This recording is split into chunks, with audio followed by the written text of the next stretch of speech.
Hi, my beautiful friends. How are you? Oh my gosh, I missed you so much. Come on in. Group hug. Come to Auntie Bailey. Okay, that was weird, but you know, we can't hug each other, but we shouldn't be hugging each other right now. Okay, hi. Oh my gosh, I missed you guys. I know things are really crazy right now in the world, to say the least. I was gone for like 3 weeks. I know.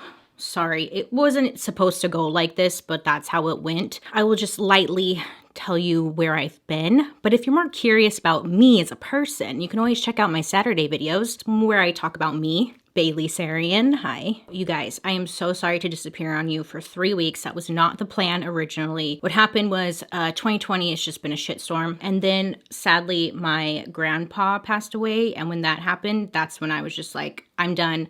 I need a break. And then I had a very, I wouldn't say it was poorly planned, but with what's going on, like, you see, we went on vacation and with just...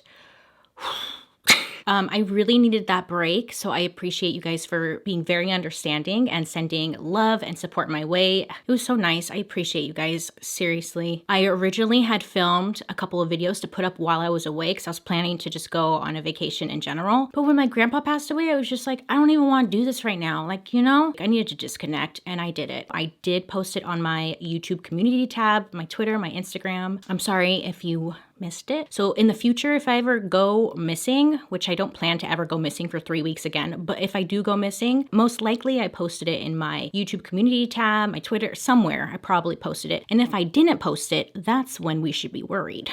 Someone got me. So greatly appreciate you for being very understanding. So the world's ending and now I'm back. How does my intro even go? Oh my God, I forgot. Hi guys, my name is Bailey Sarian and today is Monday, which means it's Murder, Mystery, and Makeup Monday.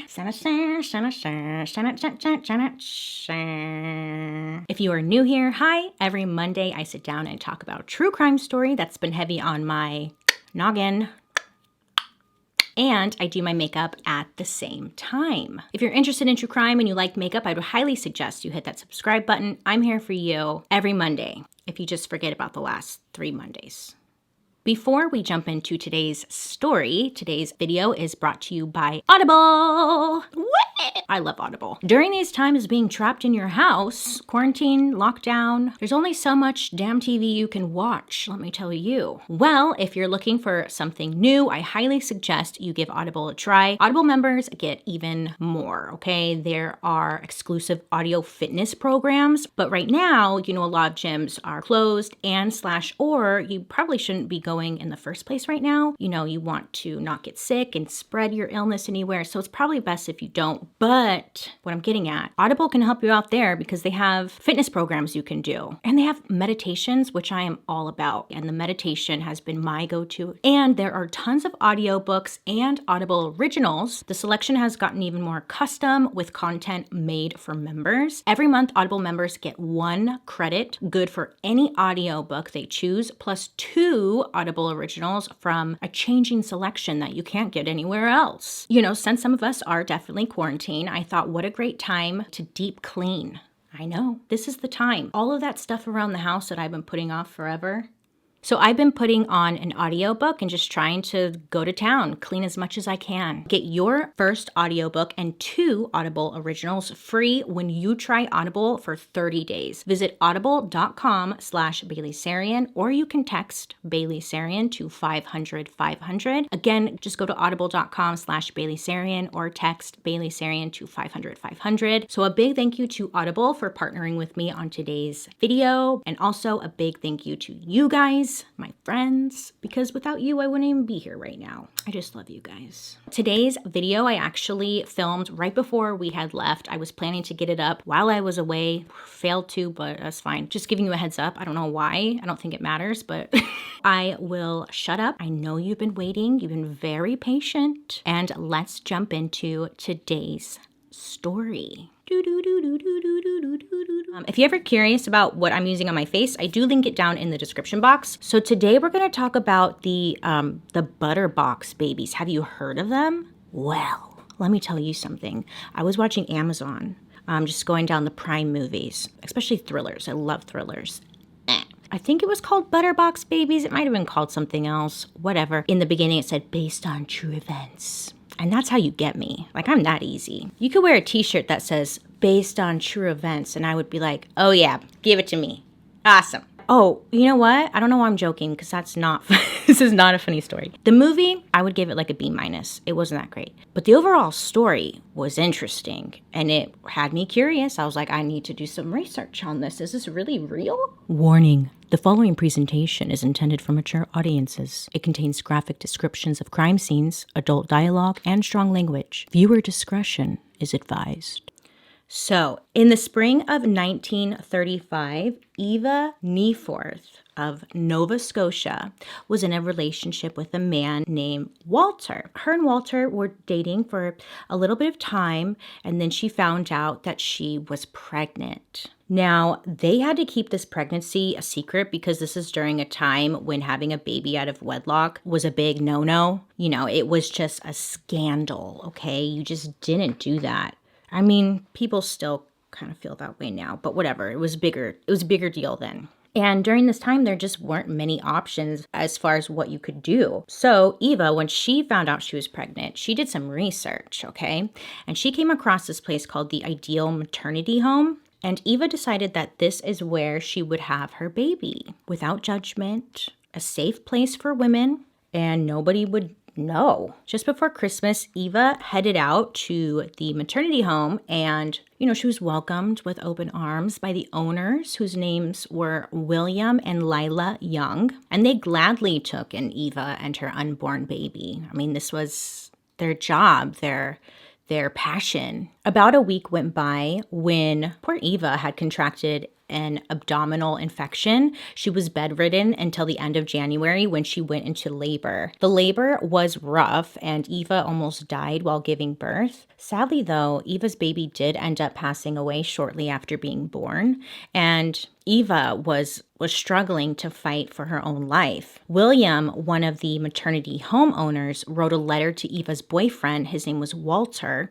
and he was letting him know about the situation, that the baby had passed and that Eva was struggling to hang on to her life. Walter didn't think Eva would have much time left. So then Walter came out to the maternity home to visit Eva. And that's when he had learned that Eva had not been given any type of antibiotics for her infection. And the maternity home didn't even have any antibiotics available. I mean, hello. What are you guys doing? For obvious reason, this made Walter upset. He started asking around, like, have you guys called a doctor? Where's a doctor? We need a doctor. He's asking Lila and William, the owners, like, why haven't you guys called a doctor? And of course, William Young, the owner, he was just offended, outraged. How dare you? Walter said, I am a doctor, and there's no need to involve anyone else, you fool.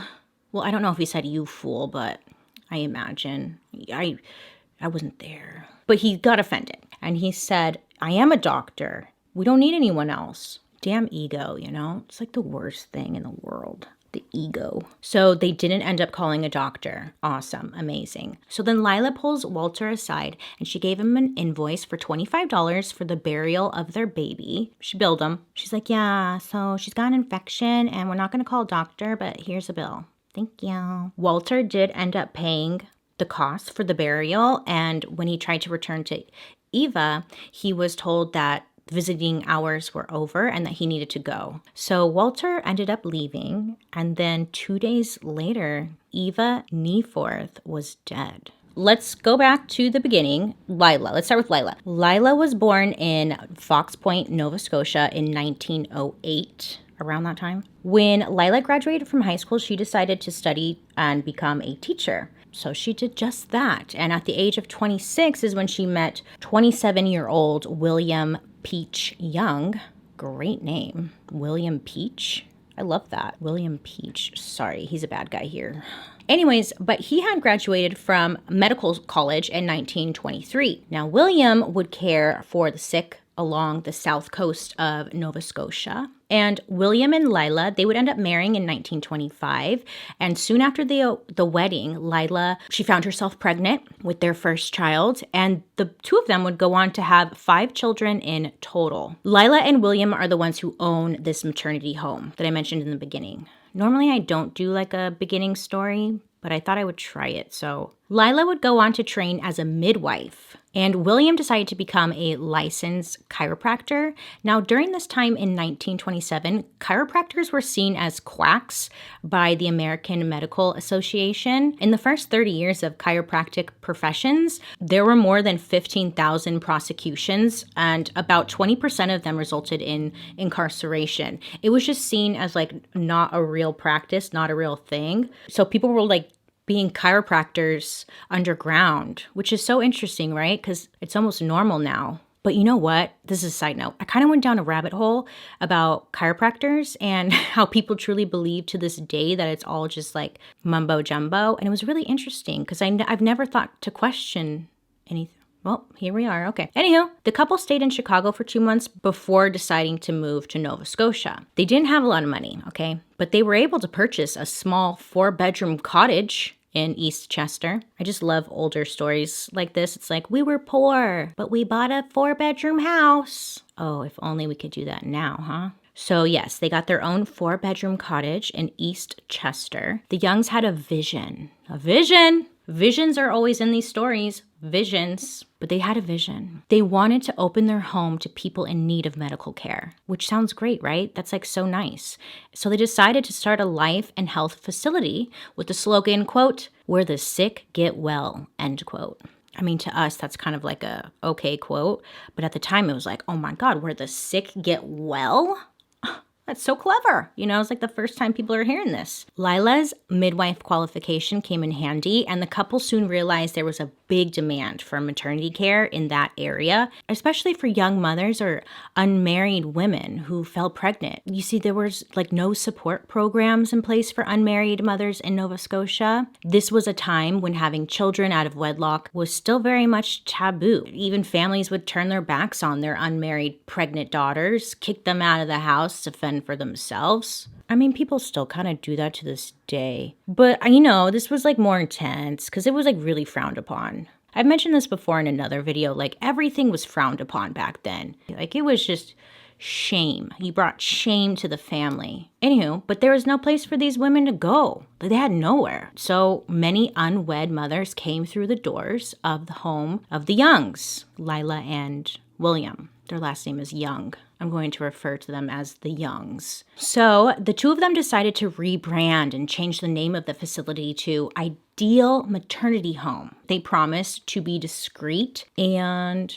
protect expectant mothers from social judgment. They put ads in the newspaper that said, quote, "Ideal Maternity Mothers Refuge for Girls, no publicity," end quote. They put out another ad that said, quote, "Dame gossip has ruined many young lives and ruined them socially. They might have been bright stars in society and a power in the world of usefulness had they been shielded from gossip when they made a mistake," end quote. And like, that sounds nice, right? Because it's true. You know, they also had like a little brochure or a pamphlet. And inside that brochure, they made it sound like a safe and welcoming place for mothers. And they were promised entertainment and recreation in modern facilities, while the babies would have a fantastic start in life. Yeah, I mean, they were making it sound like it's amazing. The Ideal Maternity Home also offered complete adoption services. Abortions were also performed, which were completely illegal at the time.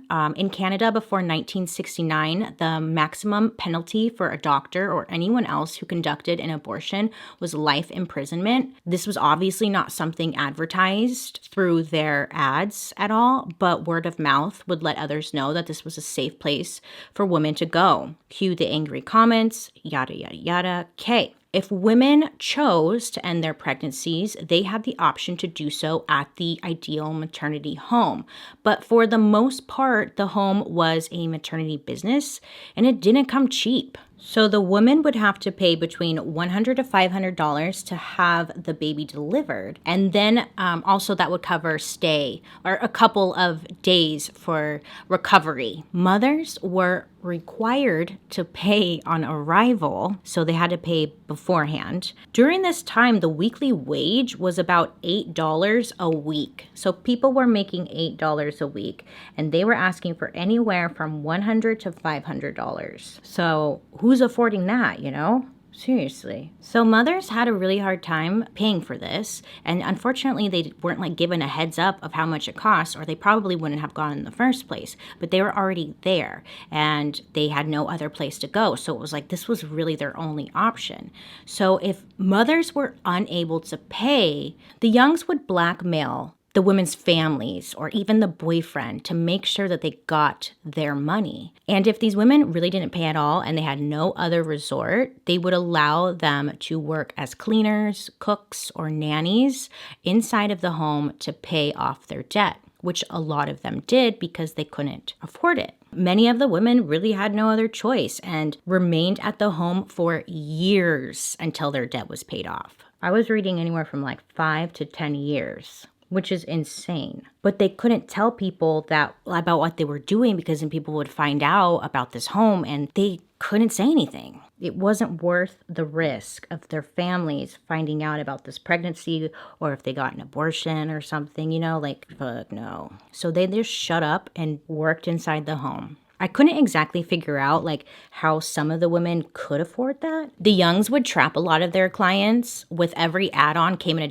additional cost. So if women who were staying there needed diapers for the babies, that would be $12, which was like an inflated price. Obviously, $12 was a lot to them. Oh, you need baby products? Yeah, that's going to be $2. So they were constantly upcharging for items and then adding on just this fat bill of items that these people were using inside the home. They would charge for babysitting per week. And if the baby sadly passed away, that would be $20 for the funeral, the burial. And at first when I was reading this, I was like, oh my God, how could they?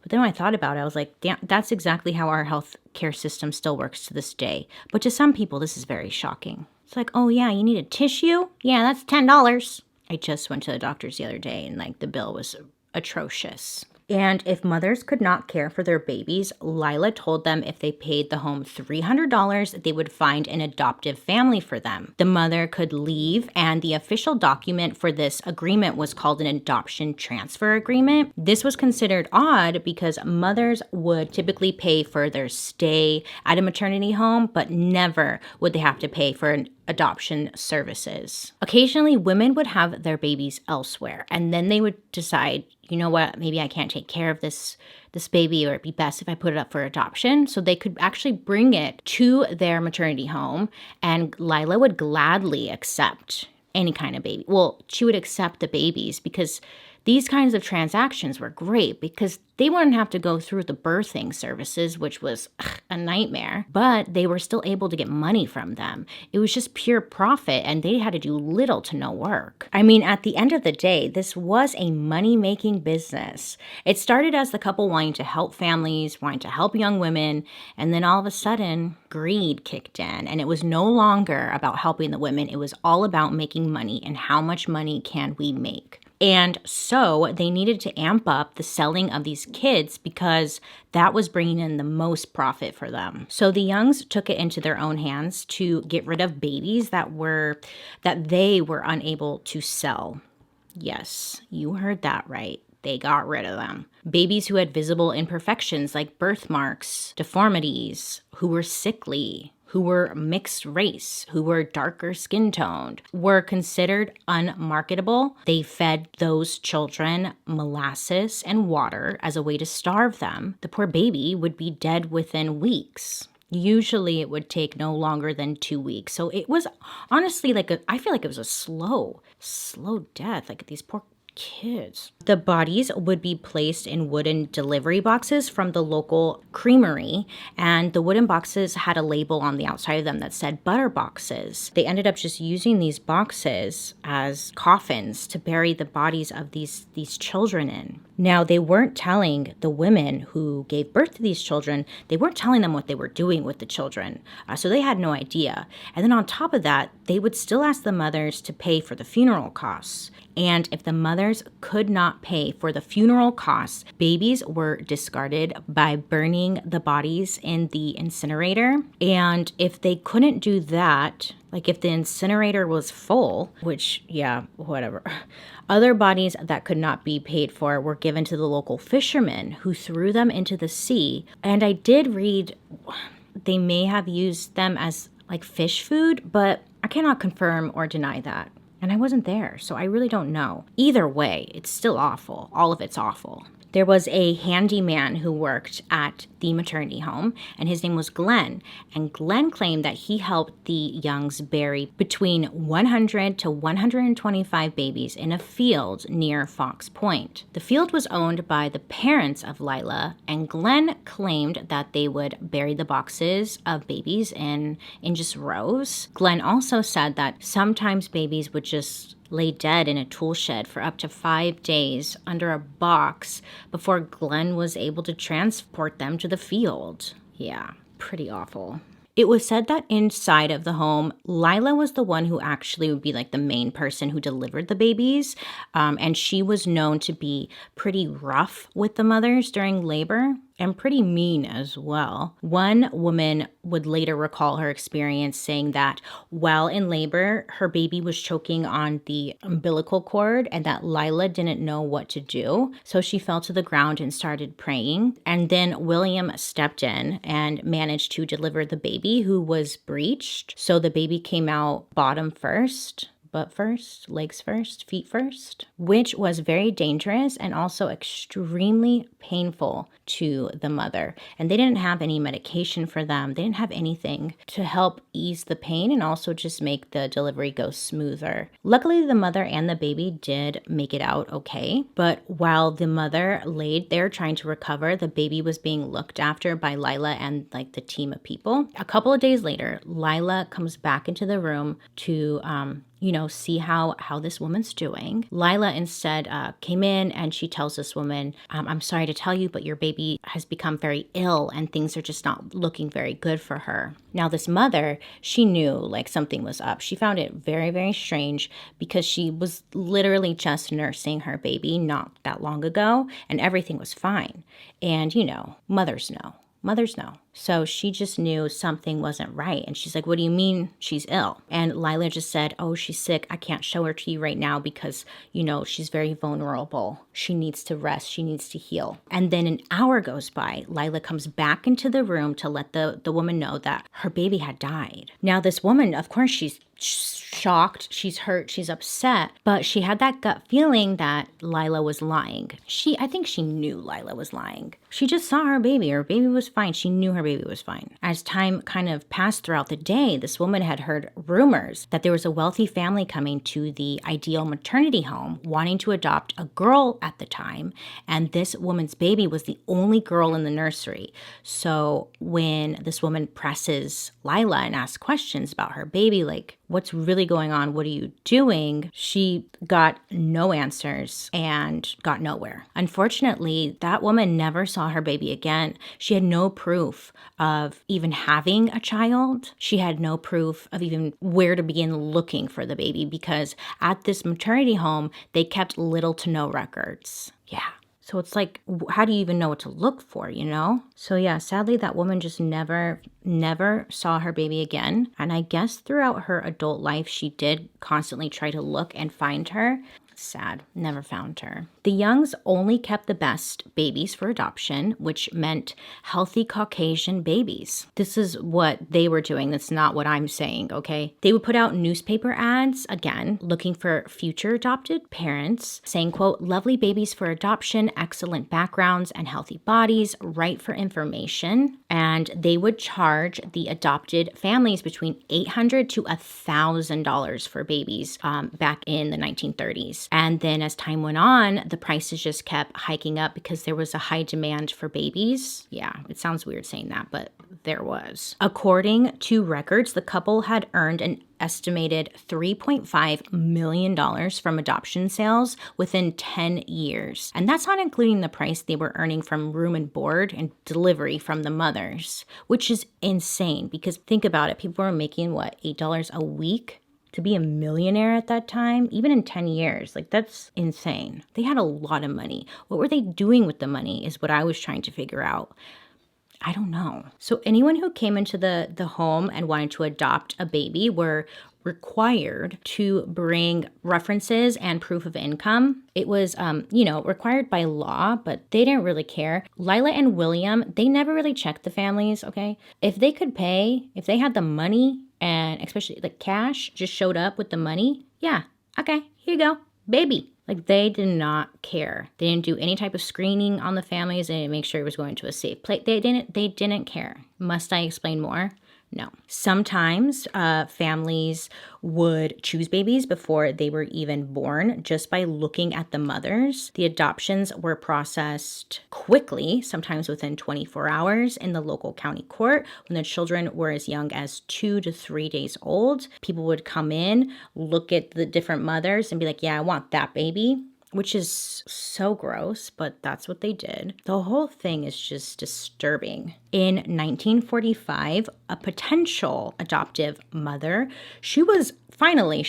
some sense in here. She was completely appalled by what she saw. And she ended up reporting her experience to an adoption worker in New York. She reported that the smell and stench of urine overcame her to such an extent that she was ready to fly from the place. She went on to say that the cribs had about 3 children in each one. No child was getting personal care, and all looked undernourished, pale, and soiled. This would lead to some concern. Now, if a client changed their mind and maybe they wanted to keep their baby or they wanted their baby back, Lila would tell them that they had to pay $10,000 and would claim that their adoption was already set up. So they wouldn't give the baby back unless they produced the money. And even if they produced the money, they would take it and they still wouldn't do anything about it because they didn't have to. Vacationers from New York and New Jersey would head to Nova Scotia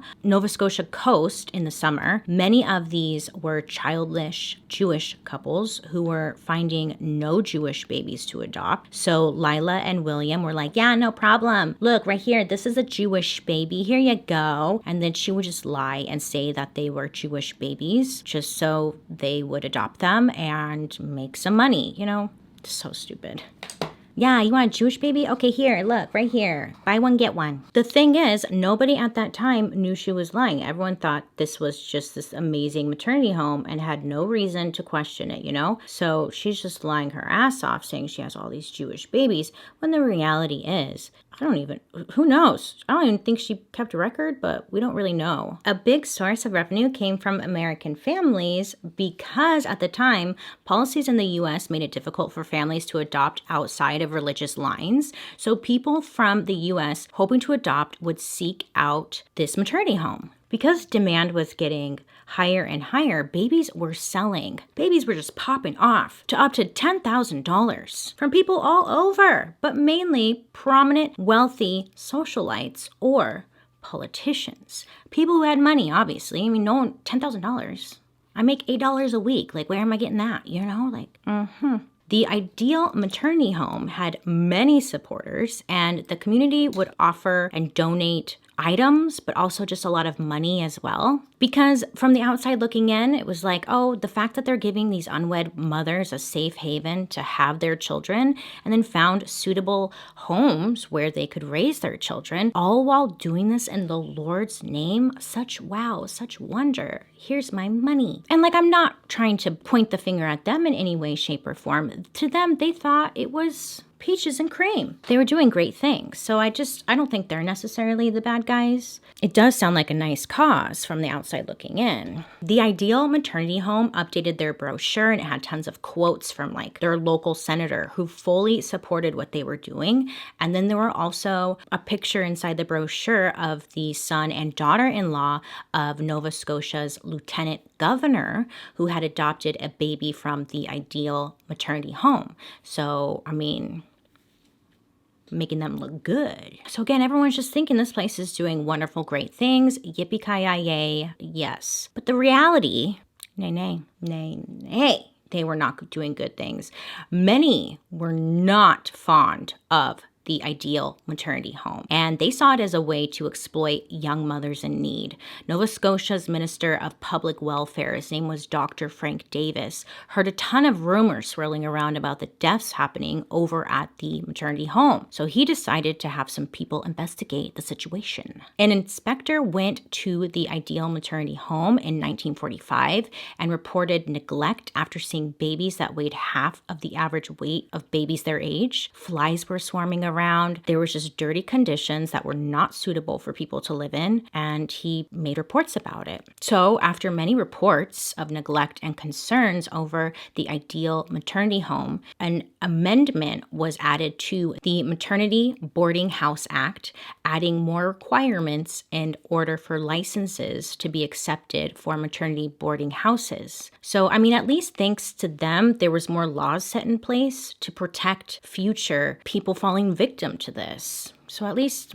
it's sad, but like at least some good came from, I don't know. As soon as the amendment went into place, the ideal maternity home was rejected a license and was shut down. But of course, that didn't stop Lila. She's convinced that she was just being harassed, okay? She was crying out to the families and stuff like, I'm being harassed, you guys.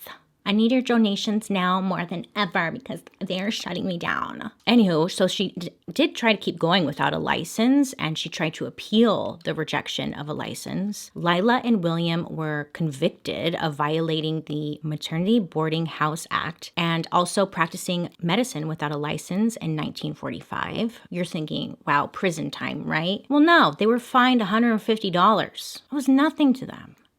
Anywho, but Lila was still fuming over this whole situation and the court cases and being harassed. So she ended up trying to file a $25,000 lawsuit against a local newspaper that had been ratting her out. She didn't like it. No, you can't do that. So she went after them. The entire case was just one big complete joke, but the trial actually ended up exposing a lot of Lila's wrongdoing, the mistreatment, the neglect that had happened inside of the home. It just kind of brought these things to light, so her dumbass, it backfired on her. After that, the ideal maternity home soon closed officially, and Lila and William were soon bankrupt. I know, where did all that money go?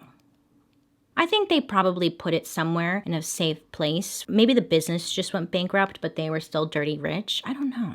But in 1962, William died of cancer, and in 1967, Lila died of leukemia. Lila was buried in a cemetery next door to where she had been burying the ButterBox babies. Isn't that kind of sad? Kind of sad. That is sad. The ideal maternity home was abandoned for quite some time, but in 1962, somebody set it on fire and it burned down. It was suspected arson, so that kind of sucks. I mean, well, it'd be interesting to see the place. It doesn't matter. But yeah, burnt down. Allegedly. I'm not quite sure, but I believe the babies are still buried out there. But there is a website dedicated to helping survivors of the ButterBox baby's case find their biological families. I'll just leave it down in the description box if you're curious to read more about it and also read different survivor stories. There's so many of them, and there's honestly no record of them as well. So it's really difficult to try and locate all of these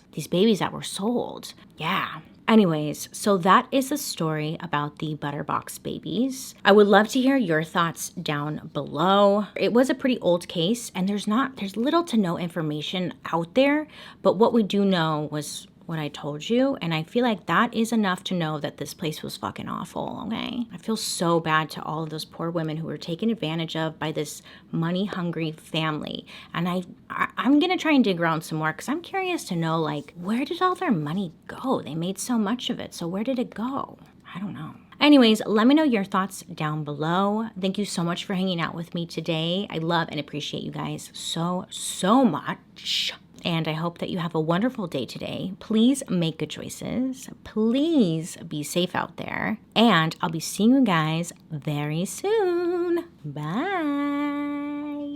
Did I just do the theme song at the end? How dare I?